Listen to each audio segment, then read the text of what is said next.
শিবির তো কখনোই কারোর বন্ধু হয় না। মানে গাদ্দার, দালাল, রাজাকার এরা কখনো কারোর বন্ধু হয় বলেন? এদের কাছে কারোর মা বোন বলে কিছু আছে? প্রতিবেশী বোনকে যদি মিলিটারির ক্যাম্পে দিয়ে আসে, তাহলে সে তার তার মা বোনদেরকে দেবে না কেন? এই যে জামাত শিবিরকে নিয়ে ইয়ে আছে সচিবালয়ের সামনে তাদের স্ত্রীদের, মানে এটা শব্দটা আর ব্যবহার করলাম না। যাই হোক, এরা তো এই দল। তো তারা তো বিশ্বাসঘাতকতা করবে। ইন্টারনালি বিশ্বাসঘাতকতা করেছে বলে মনে হচ্ছে। এই যে ত্রিমুখী ঝামেলা। জুলকারনাইন শাহের এ হচ্ছে একটা মিলিটারির একটা স্পাই, মানে স্পাই বলা যাবে না। মানে কিছু হয় না যে আহ, কিছু টোকাই অনেক সময় পালে, আপনি দেখবেন পুলিশ কয়েকটা নেশাখোরদের মধ্য থেকে দুই একটা নেশাখোরকে পালে, যেন নেশাখোররা কোথায় কোথায় কি করে বা নেশা কই বিক্রি হয় এগুলো জানার জন্য, ইনফরমার টাইপের আর কি। জুলকারনাইন শাহের হচ্ছে যে এই এনসিপির যে পোলাপানগুলো দেখেন, এদের মতো বড় একটা গাদ্দার। আমি আমার ব্যক্তিগত একটা অভিজ্ঞতা আছে তার সাথে। একটা সময় সে আমার সাথে খুব ভালো বন্ধুত্ব, যোগাযোগ। ওমা কোন একটা জায়গায় সে কিছু একটা মাতলামি করছিল, মানে খুবই অসভ্য ছ্যাঁচড়ার মতো কিছু একটা লিখছিল। আমি সেখানে মানে একটা কমেন্ট করেছি, সে তেলে বেগুনে জ্বলে উঠে আমার ফোন নাম্বারটা সে পাবলিকলি ফাঁস করে দিয়েছে। মানে একটা কত বড় সন্ত্রাসী হলে, আমি তখন ইন্ডিয়া থাকি, আমার ইন্ডিয়ান ফোন নাম্বারটা পাবলিকলি দিয়ে বলছে যে আমি ইন্ডিয়া থাকি, মানে আমাকে যেন কোনো জিহাদি মেরে ফেলে। তারপর তার মানে মানে সে তো তাসলিম খলিলের ঘেটুপুত্র। তাসলিম খলিল মাঝখানে ইন্টারফেয়ার করেছে, আমার কাছে দুঃখ প্রকাশ করেছে, বলেছে পাগল ছাগল, ভাই বাদ দাও, এরে আমার দরকার, কারণ সে মিলিটারির অনেক ইনফরমেশন বের করে আনে, সেই। তো এই অসভ্যরে তো সেই সময় চিনিস, তার কাছে কিন্তু কারো প্রাইভেসি বলে কিছু থাকে না। মানে সে শুধুমাত্র আমার উপরে কোন একটা কারণে তার রাগ হয়েছে, ব্যাস সে আমার ফোন নাম্বার ফাঁস করে দিয়েছে। তো এই এনসিপির চাঁদা, মানে সে কিন্তু আরো বড় চাঁদাবাজ, আপনি খোঁজ নিলে জানতে পারবেন। যেহেতু এই জিনিসগুলো যাদের কাছে চাঁদা চেয়েছে তারাই প্রকাশ করছে না, সুতরাং আমি তাদের প্রাইভেসি ভাঙবো না।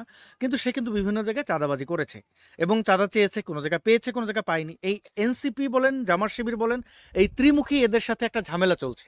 এগুলো ভাগাভাগি নিয়েই ঝামেলা, আবার ভাগাভাগি সুষম বন্টন তারা করতে পারলে এগুলো ঝামেলা মিটেও যাবে। তবে মোটা দাগে আমি মনে করি যে এরা এনসিপি এবং ইউনুস এবং জামাত শিবির এবং বিএনপি সবাই একটা চরম সংকটে দিন পার করছে। কারণ তারা প্রথম যে এনিমিটা বানিয়েছে, এই এনিমিটার কোনো দরকার ছিল না। মুক্তিযুদ্ধকে এনিমি বানানো, মুক্তিযোদ্ধাদেরকে শত্রু মনে করা, 1971কে মুছে দেওয়া, যেটা একমাত্র আহ, কৃতিত্ব এনে দেবে জামাত শিবিরকে, তারা সেই গ্লানি নিয়ে বয়ে বেড়াচ্ছে। অথচ কিন্তু সিম্পল বিষয় ছিল যে আমরা সে সময় ভুল করেছি, আমাদের পূর্বপুরুষ যারা ভুল করেছিল তাদের তোমরা শাস্তি দিয়েছো, এরপরে যে কটা আছে তাদেরও তোমরা শাস্তি দাও, আর আমরা এই কাজ করব না, হয়ে গেল শেষ। কিন্তু না, তারা সেই 1971 মোছার জন্য প্রতিনিয়ত তারা বিভিন্ন অপকৌশলের আশ্রয় নিচ্ছে এবং তারা যথারীতি চরমভাবে পরাজিত হচ্ছে। দেখেন আপনি, তারা ওই যে মন্ত্রিত্ব পাওয়ার পরে মনে আছে বিএনপির সাথে সেই আট বেদে মন্ত্রিত্ব এবং সেই কাদেরের এই ভিক্টোরি সাইন, তারপরে তাদের অবস্থা দেখতে পেয়েছেন। এখন আবার এসে এই গণমানুষের উপরে তারা যেভাবে রোলার চালাচ্ছে, যেভাবে তারা এই বুলডোজার চালাচ্ছে, তার এর ফলাফল কি হবে এটা তো সুনিশ্চিত। এখন তো মানে আলামত শুরু মাত্র। আমার মনে হয় না যে এটা তারা কোনো কৌশলের আশ্রয় নিয়েছে, কারণ কৌশলের মতো জায়গায় তারা নেই। এবং তাদের চেহারা দেখেন, আরও কয়েকটা উদাহরণ দেওয়া যাবে। গণশত্রুর মুখের অবস্থা দেখেন, আপনি আসিফ নজরুলের অবস্থা দেখেন। আপনি কি মনে করেন যে সে মুখ ফসকে এরকম একটা কথা বলে আবার আধ ঘন্টা পরে ক্ষমা চাওয়ার লোক? সে কিন্তু এত এত এত সৎ লোক না। সেই ভারতীয় 26 লক্ষ ভারতীয় বাংলাদেশে অবৈধভাবে কাজ করে, কই তুই দেখা, এখন তো ক্ষমতায় আছো, 1 বছর হয়ে গেল। এই যে ফারুকি, শনিবার বিকেলে আসে না, শনিবার গড়িয়ে কত বিকাল সে পার করে ফেললো ক্ষমতায় থেকে, কই তো শনিবারের বিকাল আনবে না কিন্তু। মানে দেখেন, তারা কিন্তু মাইন্ডকার চিপে আছে এবং এখান থেকে তারা বুঝতেছে না কিভাবে, মানে মানে এমন মাখাইছে যেগুলো খাবে নাকি কোথায় ফেলবে তাও বুঝতে পারতেছে না।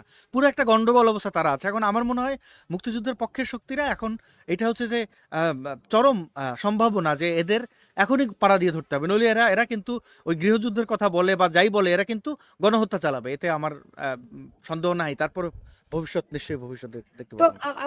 আপনারা দুজনই বলতেছেন এর থেকে কোনো ফায়দা আসলে এনসিপি পাবে না, তারপরও তারা যুদ্ধটা কেন করছে এরকম? মানে কি মানুষকে কি বোকা মনে করে পুলক ঘটক? যুদ্ধ তো আমি এখনো বিশ্বাস করি না, কিসের একই জিনিস যুদ্ধ। আপনি বলছেন যে কিন্তু ফ্রেন্ডলি, ব্যাপারটা হচ্ছে যে ওখানে অনেকগুলো দিক আছে, বুঝছো? এইটা ঠিক যে তারা অনেক রকম সংকটে আছে, অপরাধগুলো বাংলাদেশের মানুষের কাছে সুস্পষ্ট হয়ে যাচ্ছে, খুব ধীরে ধীরে সুস্পষ্ট হয়েছে। মানুষের প্রতি অন্যায় করতে করতে একটা, আপনি বলছেন ওই যে একজন ধরা পড়েছে বা 5 জনকে, এটা বাকিদের যদি ধরতো তো সবাই ধরা পড়তো। ক্ষমতা তো তারা প্র্যাকটিস করতেছে, তাদেরকে রক্ষার জন্য সাধারণ মানুষের উপর গুলি চালায় রাষ্ট্রশক্তি ব্যবহার করে এবং রাষ্ট্রের সমর শক্তি ব্যবহার করে, তো যুদ্ধের অস্ত্র প্রয়োগ হয়।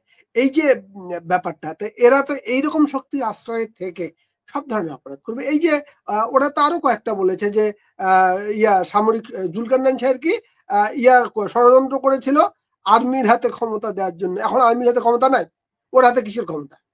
ক্ষমতা তো আর্মির হাতেই আছে। এটা তো সেনা সমর্থিত একটা অন্তর্বর্তীকালীন সরকার। এবং আনফর্চুনেট ব্যাপারটা হচ্ছে কি, একবার সহজ করে বুঝাইলে ব্যাপারটা বুঝতে সহজ হয়। সেটা হচ্ছে যে বাংলাদেশের সংবিধানে এই ইন্টারিম সরকার বলে কোনো সরকারের অস্তিত্ব নেই। বাংলাদেশের সংবিধানে বা বাংলাদেশের রাষ্ট্র ব্যবস্থায় উপদেষ্টা নামক কোনো পদই নেই। এখন যখন সংবিধান রক্ষার শপথ নিচ্ছে উনি, সংবিধান সংরক্ষণ প্রতিবেদন করিবেন, মর্যাদা সমুন্নত রাখবেন সংবিধানের, কোন পদে শপথ নিয়ে? সেই পদেরই অস্তিত্ব সংবিধানে নেই। তার মানে পুরো একটা ভুয়া ব্যাপার এইটা। আর একটা হচ্ছে যে ধরুন ওরা যে বিচার বিভাগ থেকে একটা রেফারেন্সের কথা বলা হচ্ছে, সেই কোর্ট বসেছিল, তার কোনো প্রমাণ আজ পর্যন্ত উপস্থাপন করতে পারেনি। এবং সেনাবাহিনী বিবৃতি দিয়ে একবার প্রকাশ করেছে যে ওই সময় তাদের হেফাজতে ছিলেন বাংলাদেশের প্রধান বিচারপতি সহ অনেক বিচারপতিরা, জীবন রক্ষার প্রয়োজন ওখানে ছিলেন। কোর্ট বসারই কোনো প্রমাণ নেই। তার মানে একটা বায়বীয় সরকার টিকে আছে কিসের ভিত্তিতে? টিকে আছে তো আর্মি ব্যাকিং, আর্মি সাপোর্ট আছে, তারা টিকে আছে। আর্মি তো নিজে ক্ষমতা নিতে চায়নি। কিছু কিছু জায়গায় আপনারা যেভাবে অত কঠোর সমালোচনা করছেন আর্মিকে, আমি অত সমালোচনা করব না। যে এই টাইমটাতে অন্তত গত জিয়াউর রহমান বা এরশাদের পরবর্তীতে যতগুলো ঘটনা ঘটেছে, আমরা আর্মিকে সরাসরি রাষ্ট্র ক্ষমতায় একবারে বসে রাষ্ট্র ক্ষমতা চালানোর আগ্রহটা আমরা দেখতে পাইনি। সে মইনুল আহমেদেরাও চেষ্টা করেছে অন্তত একটা সিভিল গভর্নমেন্টের সামনে রেখে তারা প্রফেশনালি জায়গাটাতে নিজেদের পরিচয়টা রাখার জন্য। এখনো তারা তাই করছে। মানে ঠিক মইনুল আহমেদের গভর্নমেন্টের সঙ্গে গভর্নমেন্টের কি তফাৎ? বাংলাদেশে বর্তমানে একটা মাত্র বৈধ পদ টিকে আছে, যেটা বৈধ রাষ্ট্রপতি পদটা। সংসদ এটা ডিজলভ করে রেখেছে। আপনার উপদেষ্টা পরিষদটা একটা বায়বীয় বিষয়। এখন রাষ্ট্রপতির হাতে, রাষ্ট্রপতি যদি মানে যে কোনো আদেশ নির্দেশ দেন এবং সেটাতে যদি সেনাবাহিনী সমর্থন করে, তাহলে তো এই সরকার জায়গায় থাকে না, নতুন সরকার। এখন আমরা এটা মেনে নিচ্ছি বা বাংলাদেশের মানুষ মেনে নিয়েছে, পৃথিবী মেনে নিয়েছে, সেটা কতদিন হওয়ার কথা ছিল, আগে হয়েছে না? গণ অভ্যুত্থান গুলো অনেকবার, বাংলাদেশে 90 এর গণ অভ্যুত্থান যদি বলি, ছাত্র গণ অভ্যুত্থান এরশাদ পতনের জন্য অনেকবার হয়েছে। আওয়ামী লীগ 15ই ফেব্রুয়ারি নির্বাচনের পরে বিএনপি যখন একতরফা নির্বাচন করলো, বিপুল আন্দোলন, 15ই ফেব্রুয়ারি নির্বাচনের পরে একটা গণ অভ্যুত্থানই বাংলাদেশে হয়ে গেল। এবং তারপরে আবার যারা আসলো, হাবিবুর রহমানের যে সরকার, সে সরকার তো 3 মাসের মধ্যে নির্বাচন দিল। এর আগে শাহাবুদ্দিনের সরকার 3 মাসের মধ্যে নির্বাচন দিল। একটা সিস্টেমের মধ্য দিয়ে উপরাষ্ট্রপতি মওদুদকে নিয়োগ করে এরশাদ পদত্যাগ করেছিলেন, তারপরে মওদুদ পদত্যাগ করেছেন রাষ্ট্রপতি হিসেবে শাহাবুদ্দিনকে দিয়ে। সাংবিধানিক বৈধতা রাখা হয়েছিল, কিন্তু এখনকার কিন্তু কোনো সাংবিধানিক বৈধতাই নেই যে একটা সংবিধান অনুযায়ী রাষ্ট্র চলবে। আমরা ওই জায়গা থেকে সরে এসেছি। এখন ধরেন আমরা অন্তর্বর্তীকালীন সরকার মানছি, সেটা কতদিন? 3 মাস হতো। বাস্তবতার কারণে যে সেনাবাহিনী, পুলিশ, জনগণ সবাই সাপোর্ট দিয়েছে যে একটা নির্বাচন করে একটি বৈধ রাজনৈতিক সরকারের হাতে ক্ষমতা দিয়ে চলে যাবে, এবং পরবর্তী সরকার এসে পার্লামেন্টের মধ্য দিয়ে যে কন্ডন করবে কিছু বিষয়, যা হয় কোর্টও হয়তো বা কন্ডন করবে যে এই অবৈধ কর্মকাণ্ডগুলো রাষ্ট্রীয় বাস্তবতার প্রয়োজনে কন্ডন করা হলো। এগুলো তো টোটালি অবৈধ একটি রাষ্ট্র ব্যবস্থা চলতেছে এখন, বৈধ সরকার না থাকা অবস্থায়, পরিস্থিতির আলোকে। এটাও তো তারা করছে না। একটা বছর কিসের ভিত্তিতে আছে? এক বছর, 5 মাস, 2 মাস, 3 মাস, 4 মাস না, জুলাই সনদ ঘোষণা করবে, অনেক কিছু তারা পায়তারা করছে। এখন আসাদুল, আপনার নিশ্চয়ই মনে আছে গত বছর 30 জুলাই থেকে তারা প্রোফাইল লাল করা শুরু করেছিল, রাইট? তো এখন দেখা যাচ্ছে এই প্রোফাইল লাল করার আইডিয়াটি, কর্মসূচিটি ছিল শিবিরের, রাইট? এখন এই শিবিরের কর্মসূচি এবং পুরো তাদের নেটওয়ার্কে এই কর্মসূচি ছড়িয়ে দেওয়া হয়েছিল সবার কাছে। সেই সময় যে তাহলে শেখ হাসিনা সতর্ক করেছিল, তিনি তো সঠিকই ছিলেন নাকি আসাদ নূর? আমি মনে করি এই প্রোফাইল লাল করার মূল কারিগর শেখ হাসিনা। আবু সাইদের মতো একটা জঙ্গিকে শহীদের মর্যাদা দিলেন উনি কি বুঝে? আবু সাইদকে হত্যা কে করেছে? আবু সাইদের হত্যাকারী কারা? ওই এলাকার দায়িত্বরত পুলিশ অফিসারদেরকে ফাঁসানো হচ্ছে। আবু সাইদ এমন কে তাকে টার্গেট করে হত্যা করতে হবে? বলেন তো, মর্যাদা কে দিয়েছে?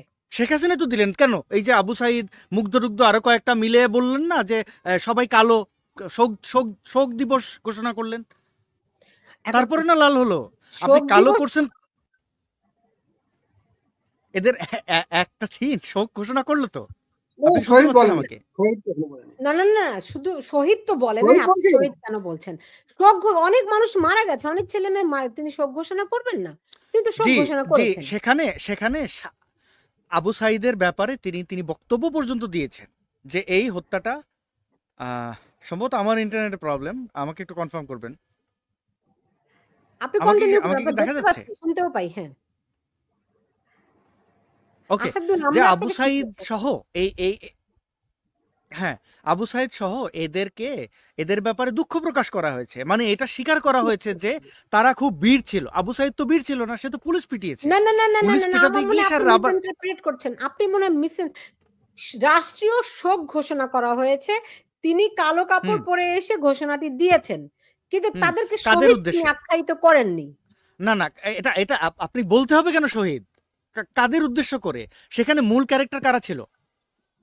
না, অনেক এই মানুষ শোক মারা ঘোষণা গেছে তাই কাদেরকে বলে সামনে রেখে? আপনি অ তাকে অনেক মানে মানুষের মধ্যে শোনেন, জামাত শিবির এই আবু সাঈদকে আইকনিক একটা ক্যারেক্টার দিয়েছে। আবু সাঈদ থেকে তো শুরু।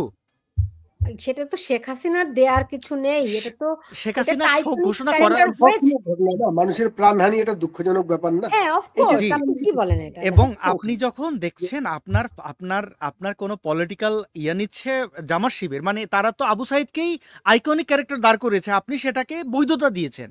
এবং আপনি আচ্ছা, এনডিবির ওই ফুটেজটা দেখেন না, আবু সাঈদ গিয়ে পুলিশ পেটাচ্ছে, দেখতে পান তো? আপনি দেখতে পান কি কিনা? বলেন আসাদ নূর, আ আপনি ধরেন শেখ হাসিনা শোক দিবস ঘোষণা করলো, দুঃখ প্রকাশ করলো, তাদেরকে আর্থিক সহায়তা দিল। তারপরও সবাই বলল মানুষের জন্য হুম, দুঃখ না করে তিনি মেট্রো রেল জড়িয়ে ধরে কান্না করছেন, রাইট? তা আপনি কি বলেন এগুলো? হুম, হুম। আপনি তো তার গেমে পাড়া দিলেন। আপনি তার গেমে পাড়া দিলেন না। আবু সাঈদ যে পুলিশ পেটাচ্ছে, একটা টেলিভিশনে দেখিয়েছেন আপনি যে পুলিশ পেটাচ্ছে?